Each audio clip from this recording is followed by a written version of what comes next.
we've been looking into over the last couple months, and have community discussion here about ideas for what to do with some of the different problems that are emerging. One of the ones that's been most troubling has been the incredible growth in traffic from the flight school and buzzing the Yardley and north and south of Yardley as well. It's becoming more and more of a nuisance to a lot of residents. So we have people here who have suggestions and ideas, and we're going to go through those. We have identified that funding levels that the FAA budget seems to have identified of $2.5 million that seems to be set in the few years from now, 2028 to 2029. We're going to look into that more to understand what exactly that means.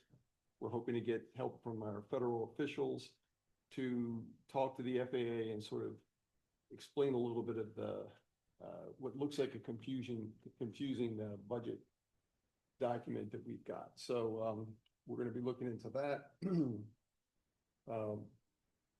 We have been pushing for noise mitigation procedures. Mr. Lewis, Supervisor Lewis, talked to Dan Benson a couple months ago about some of our concerns.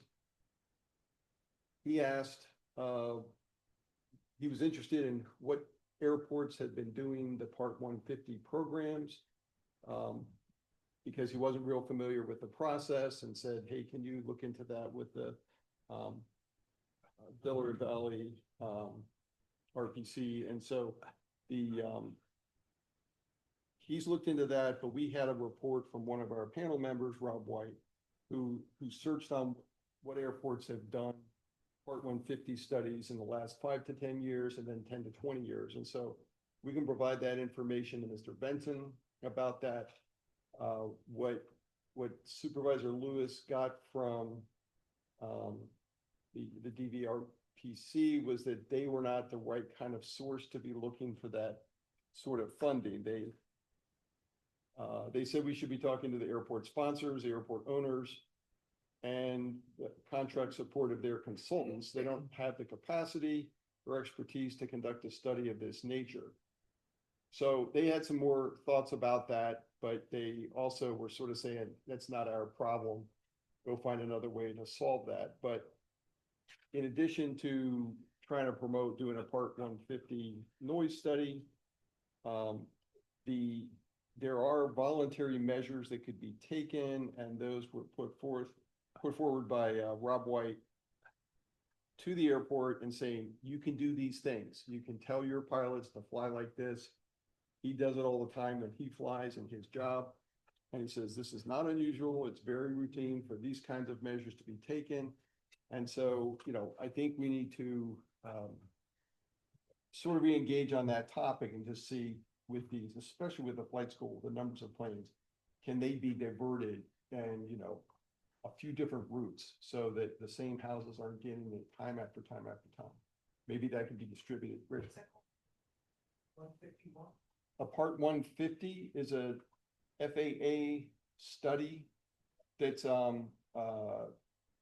not cheap, but it looks at the noise maps, and I almost would be happier if they were doing the voluntary stuff, because if the FAA does the noise study, they're looking for a noise threshold that almost no airport exceeds. Okay, and so they're looking for a 24-hour day-night average, and we just don't exceed that. The issue is the planes that come in at 11:30, 1 in the morning, and wake up the household, and they say, well, yeah, but on a 24-hour average, it wasn't that bad. I said, that's not what matters to me when, I'm trying to sleep through the night. So I don't know if the Part 150 process would help us, or if it gives the airport a better understanding of how to implement voluntary measures. So Ryan, on the committee, he was going to because we're online, you have to state your name and whether or not you're. Yeah. Wismer, I'm a township resident. Ryan, that was on the committee, said that he was going to meet with the flight school in order to talk to them about possible mufflers for their planes. in order to reduce the noise. Mhm. Is that something that you got any feedback from him? He was gonna coordinate that with Rick. Do you know what, if anything came of that, Rick? Yeah, Rick Wright Ewing, since you put that email out, we have not made any contact.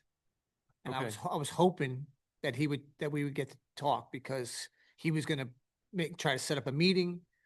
I already tried this with Greg John, the owner, and he said that he goes, oh, we have mufflers on there, which he's full of baloney. okay, And I also suggested you could put a 90-degree angle off that muffler, because what goes on right now is that thing is aimed straight down. So they're not aiming it back. So literally a $30 part that's TIG welded onto the bottom of that airplane can change the whole noise profile. Hmm. So I'm just, Yeah. I'm complete. okay. All right, so apparently, hasn't, so we need to follow up with him. Yeah, Check. on that note, while I was looking at your airport improvement grant histories, I ran across this questions about airport noise complaint planning documents and links. And what it says specifically is the FAA does not implement noise compatibility programs on behalf of airports.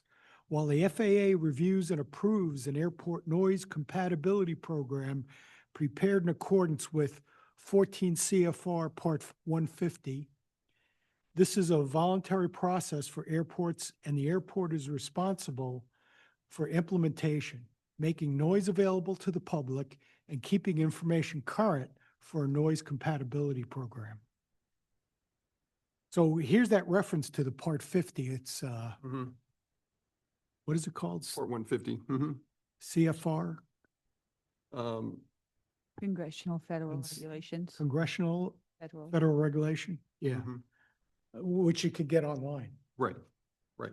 So, the issue is how to fund it, and the airport has to say they want to do it. Okay, and so if we, I, how we ratchet up the pressure from our side to get them to take voluntary measures is something, still to be worked. And maybe we work with our elected officials to talk to their elected officials to try to put pressure on them. But what we really need, I think, and this, we put out there to anybody who's listening to this, if you've got New Jersey friends who are bothered by the airport noise or have these issues, we need New Jersey people to talk to their, we need the commissioners to see their, their voters care. Okay, and so if the voters in New Jersey are telling the commissioners, this is an issue to us, then they will listen. When PA residents come over and complain to the commissioners, they're really not interested in taking our calls. Okay, so, we can try to get our politicians to talk to the politicians over there and say, come on, how about, being a better neighbor? But if there's any way we can get more New Jersey people engaged, and we were hoping the WHYY interview would have been out by now and be available for people to educate, learn more about this problem. WHYY says it's still planned. There have been other priorities. And so Zoe Reed, who is doing the article and talked with Rick and me in Rick's house, it's still planned, but it's not out there yet. And, how we get the information to New Jersey has been an issue we've had since, for many years. So, So just to follow up, I guess about the muffler issue.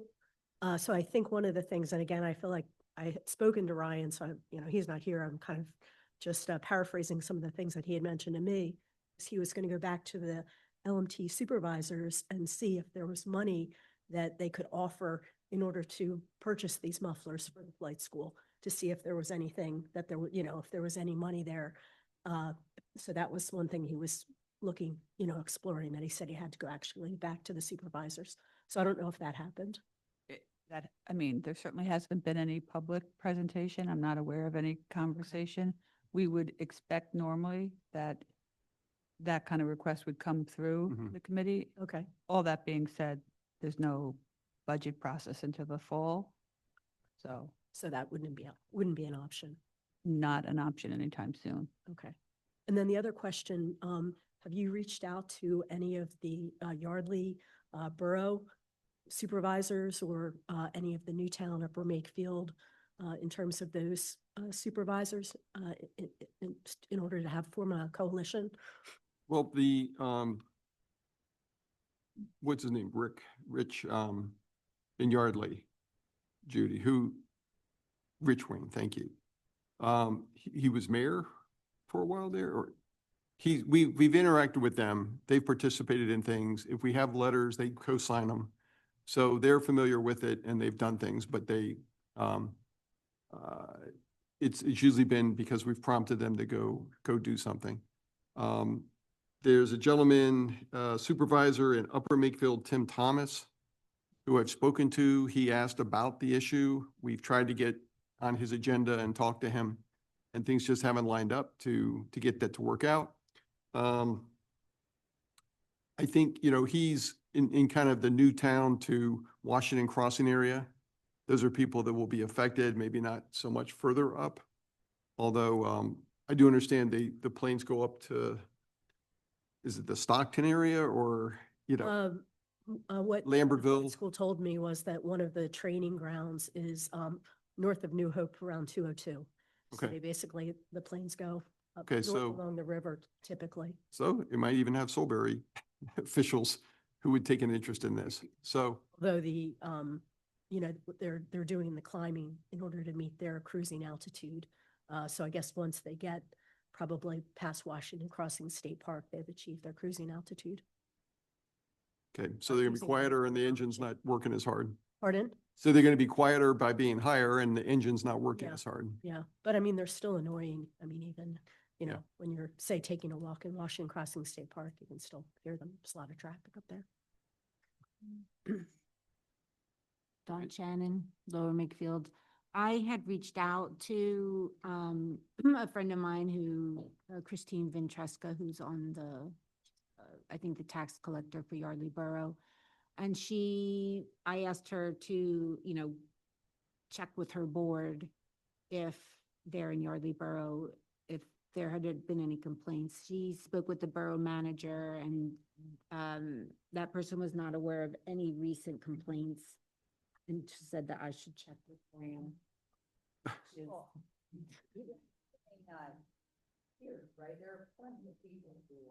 Right, right, so when I saw that, I was surprised because.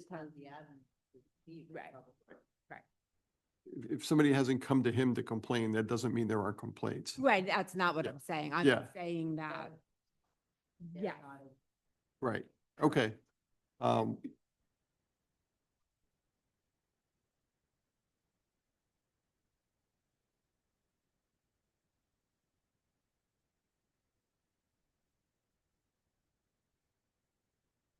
Could they put that out in the patch or something? Maybe they could put their own little announcement out and say, if you're being bothered by all these little planes buzzing around or the big planes buzzing around, please email this address and let us know this, because they'll get it from, what was her name, Ruth?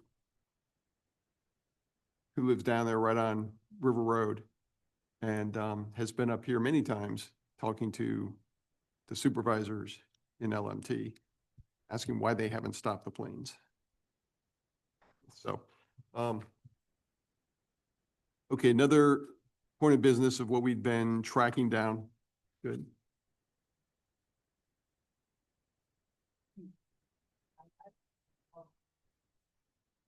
Okay.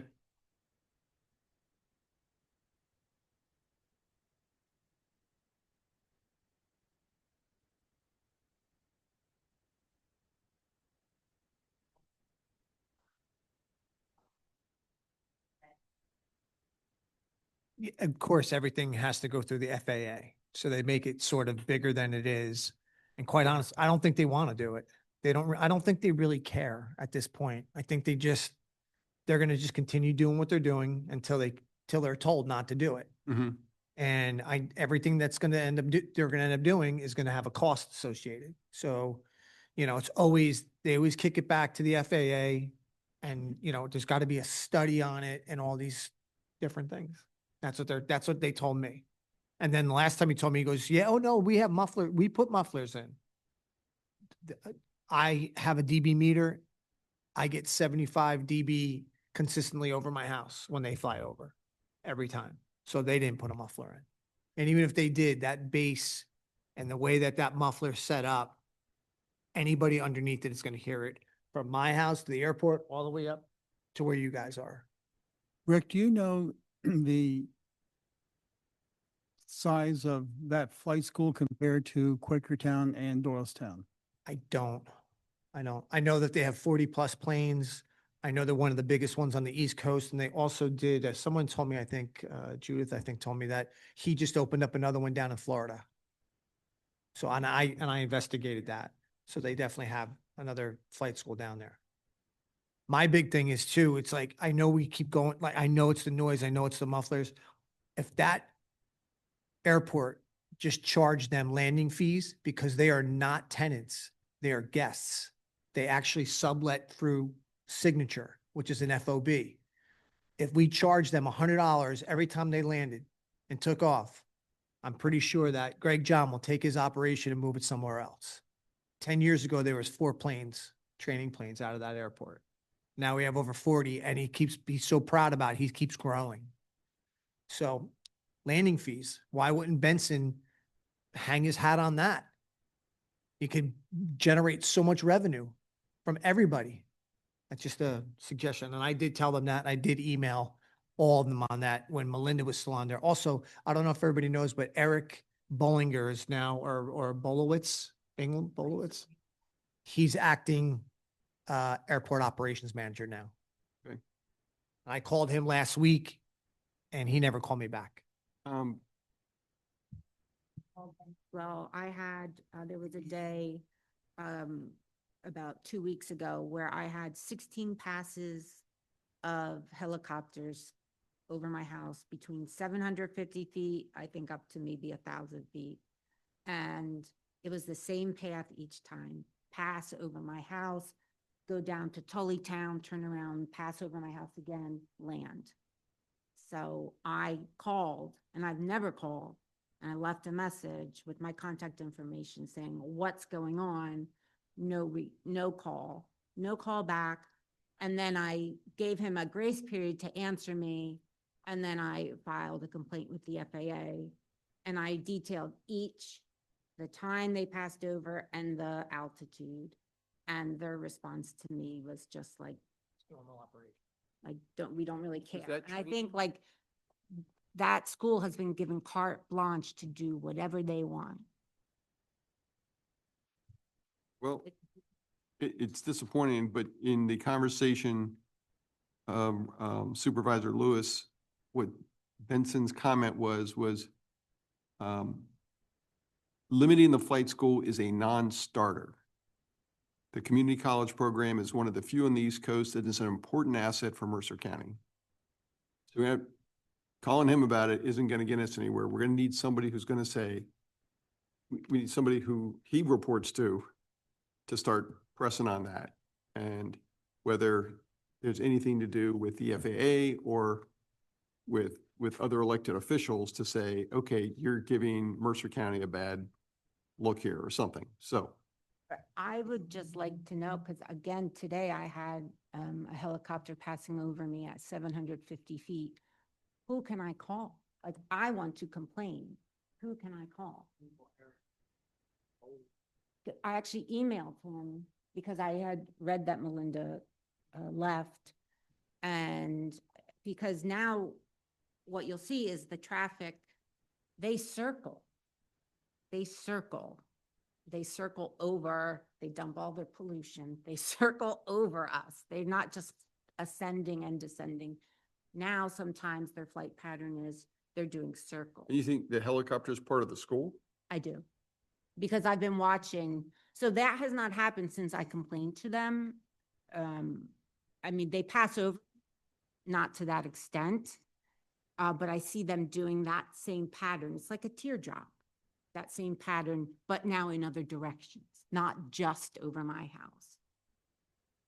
So, I mean, I don't know if it matters, but I've not you're the first person that's mentioned helicopters, at least that I know about. And I'm wondering if that is worth a separate phone call to the federal legislators, right?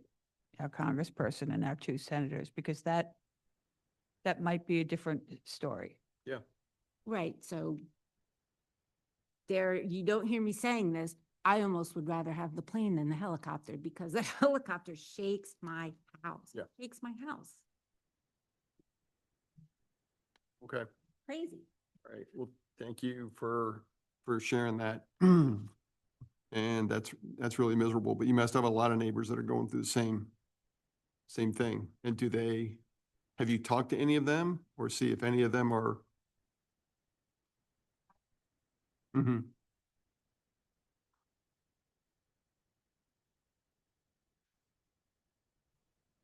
Are there any schools nearby where they're buzzing over the schools, repeating?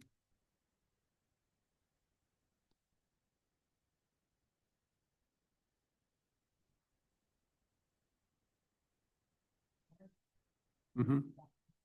Mm-hmm.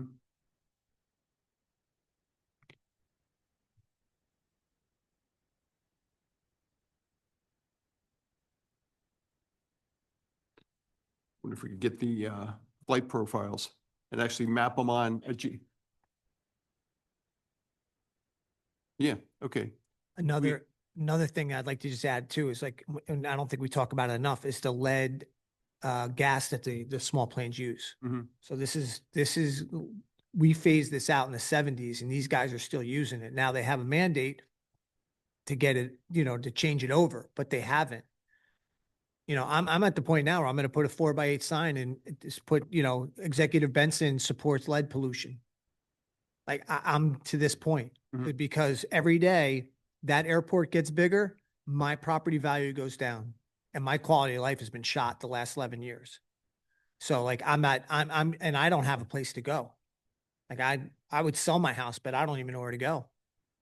So like, this is where I'm at, like yard signs showing up, emails, get them on emails. Mhm. Again, I'm sort of doing like more guerrilla tactics in a way, and not going with the Congress people and the legislative type of deal. But if we don't, it's either it's going to be putting pressure on Benson or have like 1,000 people show up or be constantly contacting them.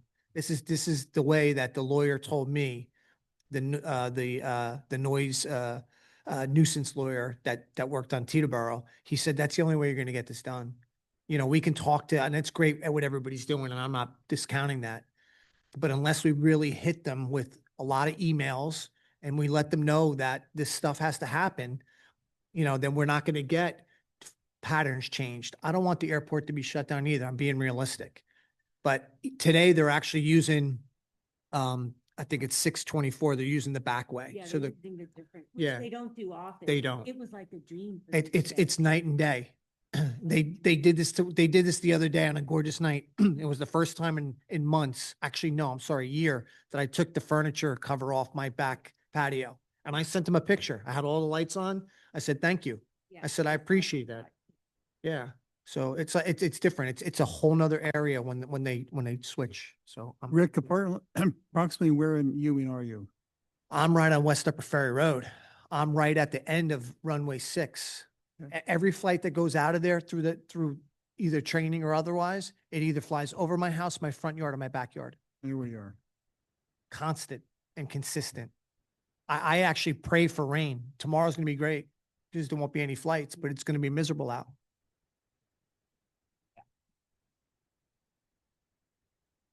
Okay. Well, getting the word out, maybe having somebody come make a comment at the next board meeting during public comment.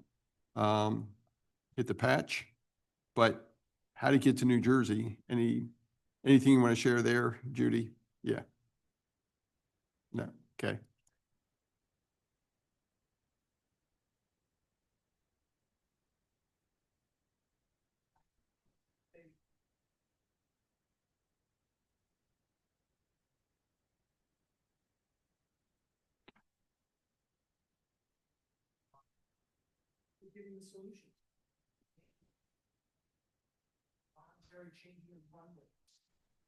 If you're going to talk, then you have to get to a mic. Like, I'm not, it's just that people at home right now, all the, and so. Yeah, I'm open to going to something in New Jersey and letting them know what the situation is and also offering solutions.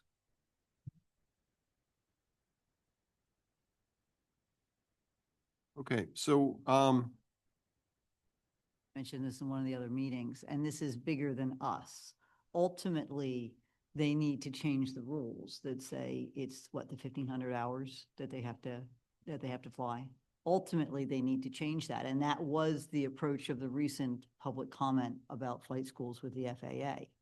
That if they changed that and they made it more efficient training, there wouldn't be as many planes. Wouldn't be as much pollution, lead, or noise. All that, like I said, bigger than us, but it can be done with a grassroots across the country of, literally about 3 million people that are, they use the word annoyed, unfortunately. It's a metric of annoyed by these kind of noises around airports that it's disrupt the quality of life enough that it is defined as annoyance. You probably followed up on that. So in terms of the effort of a grassroots effort to continue to approach the FAA by saying, review your standard of 1,500. Steve, do you have any thoughts on that? Oh, you're a pilot, right? Yeah. I mean, I don't know how long it's been proposed. I don't know if it's something that's ever, doable. Yeah. I mean, that always works. That always works. You know, when a lot of people get together and gang up on somebody, that's the only way they listen. And, I mean, it was the same when I was in the Air Force. We ignored noise complaints unless people started complaining, then off to a different direction, avoid the area. So, I mean, that's the only thing that really can get things done. And I don't really think it matters if you send a letter, if you send a phone call or an email or whatever. I mean, my only concern is what Richard was saying a couple meetings ago was that they throw all the noise complaints away. Not any longer. presumably that's been fixed. That's been fixed? Yes. Okay, all right. Well, then that's the answer. We need to confirm this a little bit, but I also don't think it matters whether it's a verbal call or a file complaint or an email. I think it's recorded as numbers of complaints. We need to confirm that, but I'm pretty sure that's the case. On the phone calls, is there a protocol you're supposed to say what time, what? I know No. that's what they asked for on the form. I don't know, but I don't see that necessarily in the. I did ask Supervisor Lewis if he would approach them about accepting emails for complaints, because the form is cumbersome and kind of a pain to get up and do every day.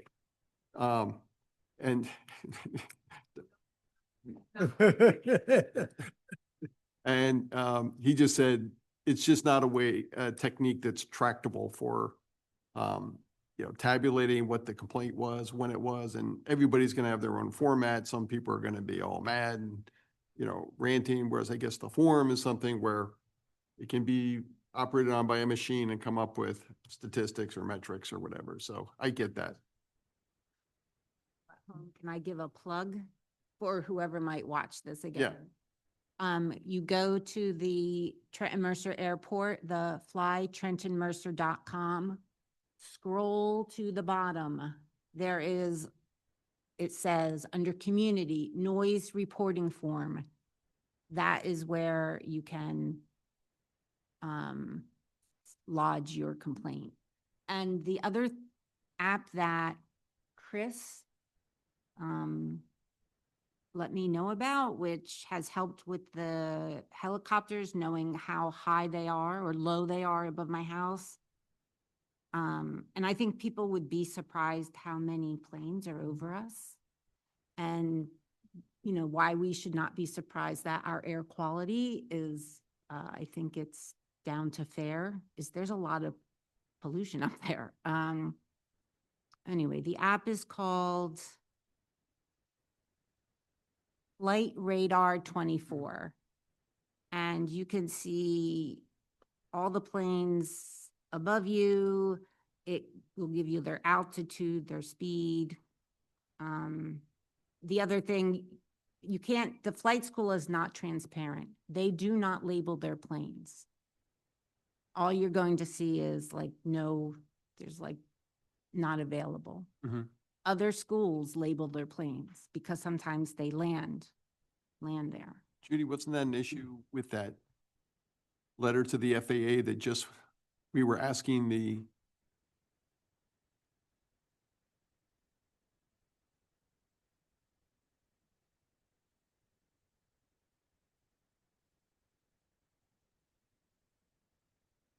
Mhm.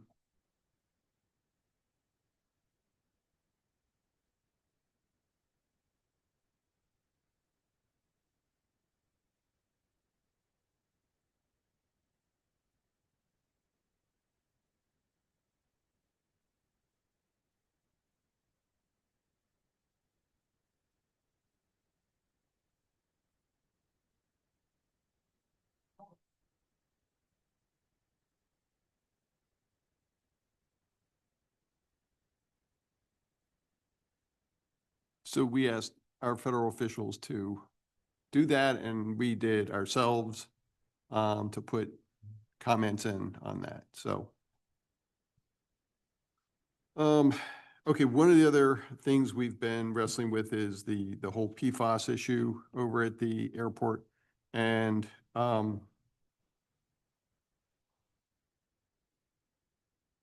okay. All right, okay, well, so, we are hoping that the WHYY, article, when that comes out, will have been exploring this issue because we're seeing,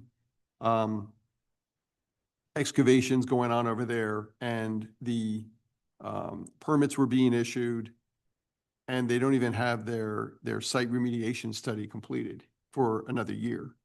And so the notion that, what's being objected to is that they're putting out these permits when they don't even have a plan for how they're gonna handle the hazardous material or where it is, and if we wanna see where it's happening. But we haven't had much luck getting the PA side to go over and try to press on this topic. So, I don't know if we need more voices to express it to our officials. But yeah, we're not getting very far in terms of handling that. And there's a new, I mean, the company I work for, my company is in Pennington, and we just got a notice from the New Jersey DEP that the EPA is going to pay for new water filters in the building because I guess it's the EPA had lowered the federal standard for what was an acceptable amount. And our well was above that, although it's below the New Jersey limit. And so it's all over the area. And so we're not even near some major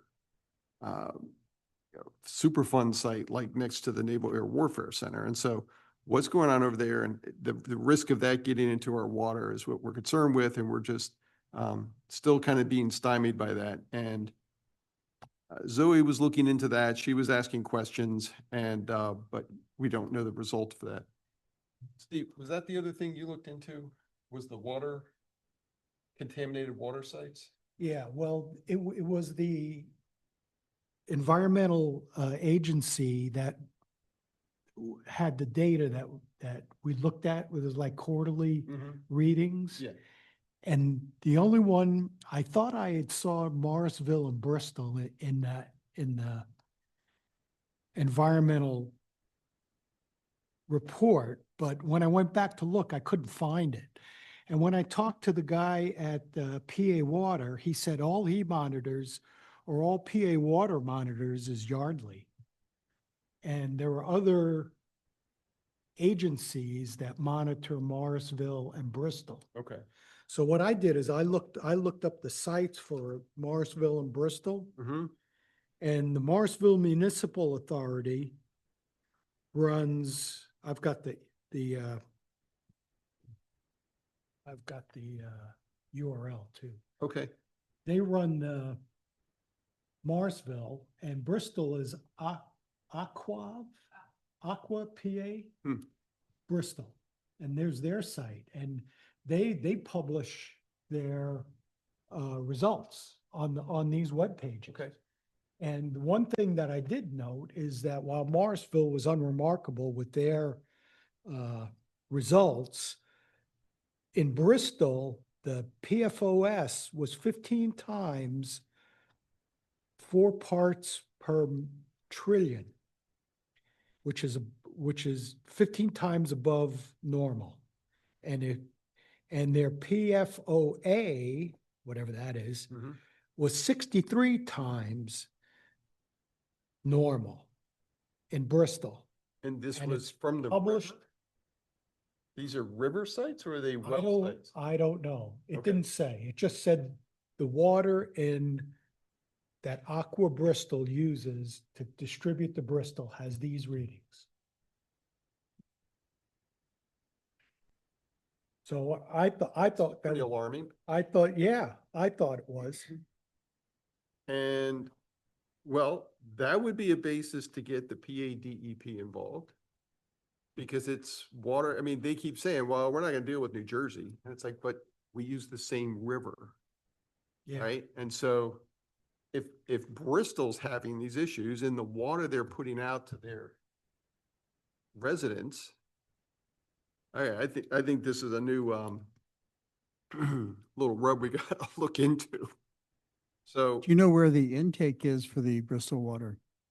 No, that's great. I didn't look into it, but here are the websites Yeah. if you want to copy those down. I won't be able to read my own handwriting, so. Okay. I could email it to you. Okay. I'll All right, so- I'll dig deeper and see. Thank you again. That's pretty I interesting. know that there was communication with the Delaware River Commission a couple years ago. Senator Sanasiero had written them a letter of Mhm. concerns. And as this had to do with the terminal, and the DRC wrote back and said, you know, they looked at it, but it wasn't within their purview on that project, but they are responsible for the quality of the river. So it was suggested that we circle back around with them again. You know where the Delaware River Commission is? They're right, right down south from the airport. Do you have a connection with them? No, on a side note, did you get a letter from the state police for zoning? They're moving all of the state police barracks to back behind my house. They took over all that land. The airport there? No, the state police did. And they sent me a letter about the watershed. So that might tie into this somehow. I'll bring, Okay, I'll scan it and send it to you, Rich. yeah. All right. Well. Right, That's to cycle back with them as to what are they doing, what's their monitoring, what's their concern. okay, so if we have anybody who's out there listening and wants to get engaged in some of these activities, this is a good area, we could use some help. And the thing to do would be to email the township or call the township to get your contact information. You can find Suzanne Blundy's LMT email address and shoot her an email and say, hey, I really want to get involved in, or just call the township. We get messages pasted through through the township building on occasion. And so any help out there of somebody who'd be interested in trying to look into the water quality issues here, we can certainly take the help. Right, so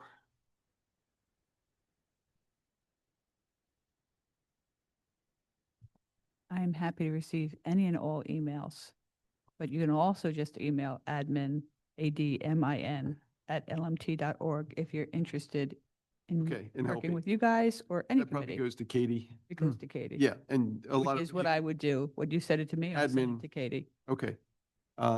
So say it again, admin. ADMIN, Okay. admin @lmt.org. All right, I'll put that in the minutes too. And esplende@lmt.org. Peter Kakianis sorry. All right, so, I'm looking for, the action items here, and I think there's some on the PFAS to chase down what's going on with Yep. Bristol, bring it to attention.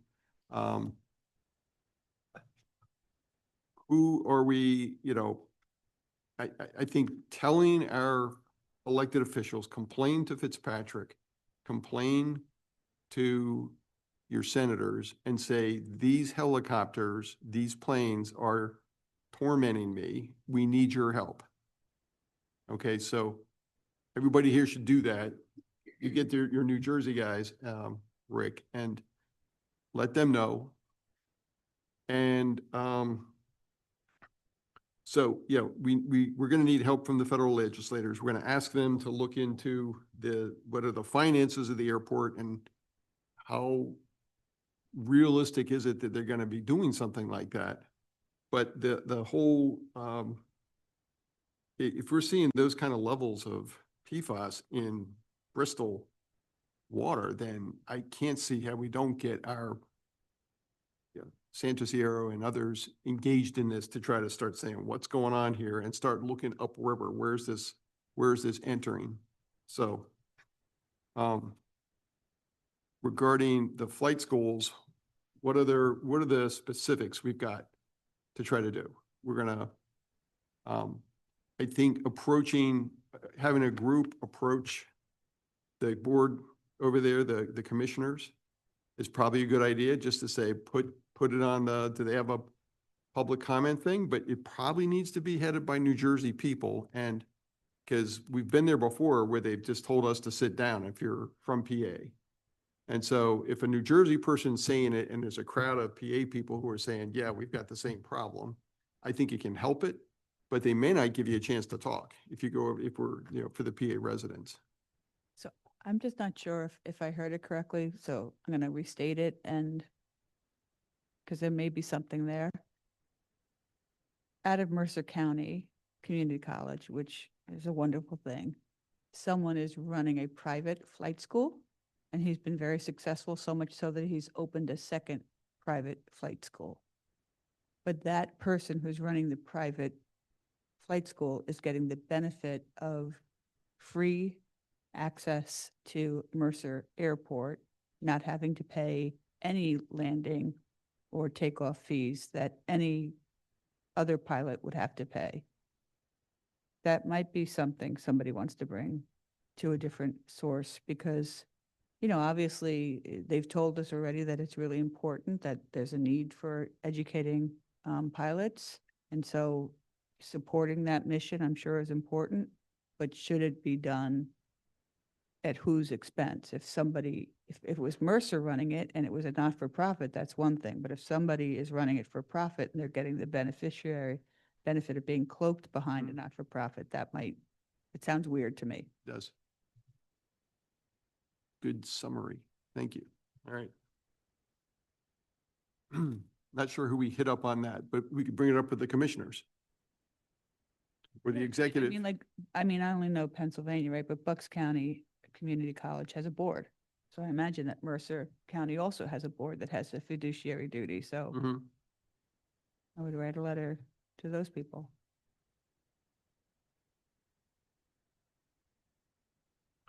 Okay. Anybody else got any thoughts or comments or actions they want to put forward? What do you think, Pete?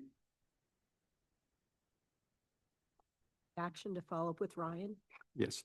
and see if he did meet with the flight school, someone at the flight school, and, what the outcome of that was.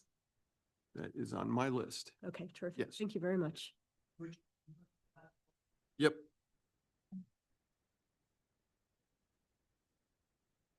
Yeah, go ahead. The only comment I really have is an observation that we've listed a whole bunch of action items, and some have greater priority than others.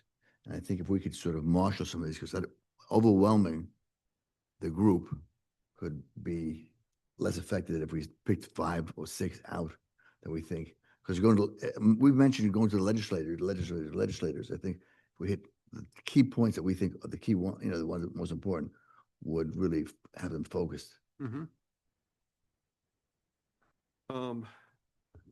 Do you have your own thoughts on prioritization then? No, I'm saying, clearly, the big hall has to be in Jersey. 'Cause that's where the offensive end is. And I think we've got to really lean hard on our legislators again and again and again, and get them to stand up for us. And whether it's meeting at their offices here in Pennsylvania or calling for a meeting with the other side in New Jersey together, Mhm. and stress the point. But I think numbers are important. So whether it's we meet there or here, we've got to marshal up as many people as we can to do it and be vocal. And when you had the interview and the presentation, did very well. And I think that's, we've got to be in their face, quite frankly. Okay. Good point. Go. Thoughts? Okay. Anything else? No.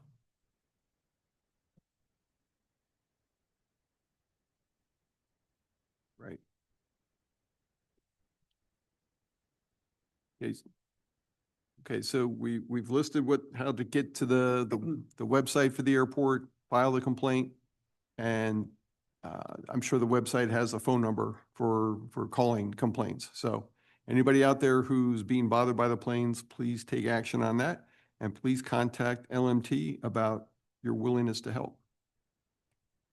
Okay, I'm willing to go to this July 17th meeting under public comment and at least reintroduce some of the things we want and give the URLs out and where they can get the form and how to, just a 2-minute presentation on how to file a complaint.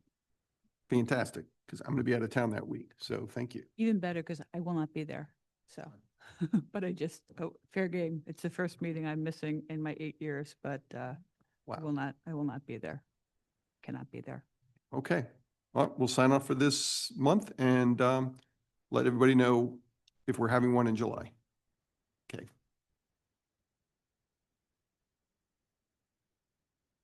Turn this up. Just stop the recording. Here. In a square, yeah.